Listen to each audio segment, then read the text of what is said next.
Growing up in a family full of Southern women, we always loved to cook.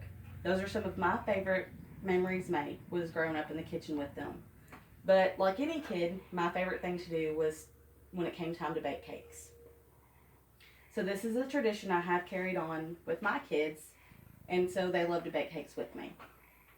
And in our household, lemon is one of our favorite flavors. So today we're going to do a lemon cake with a homemade glaze. First off, I like to go ahead and preheat my oven to 350 degrees. That way, whenever I'm ready to bake the cake, my oven is all ready. So you'll start out with a lemon cake mix,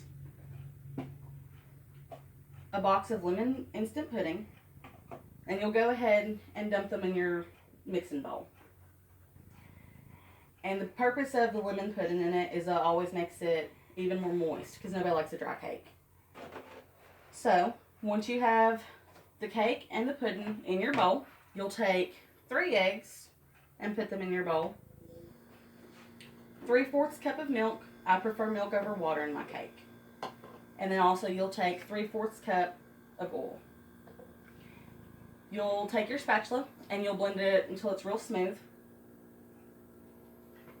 for probably about 2 minutes. So then you'll take your 9x13 pan and you'll grease it real well.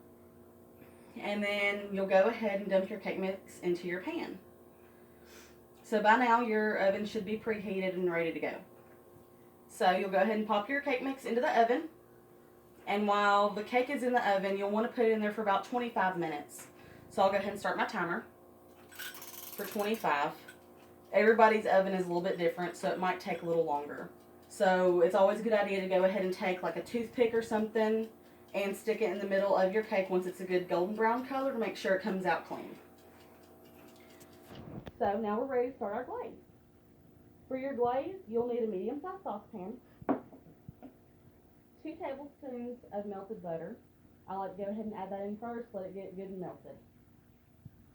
And then you'll take 2 tablespoons of water, add that in there. 2 tablespoons of lemon juice, mix it all really well. And you'll take 2 cups of powdered sugar. I like to add my powdered sugar in there little by little, that way it doesn't get lumpy. You don't want lumpy clumps of sugar on top of your cake.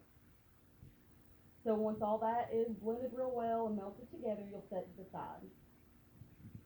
So now it's probably time to check on the cake, pull it out of the oven. I like to let it cool for about 10 to 15 minutes. And then I will dump my glaze all over the top of the cake. So now you have a really good cake for any type of function, family dinner, Sunday dinner. We always like to make them for anything. So maybe now you and your family will have a new recipe that you like to try. And I know cooking isn't for everybody, but who doesn't like showing off a new skill? And that way you'll be able to tell Betty Crocker she doesn't have anything on you.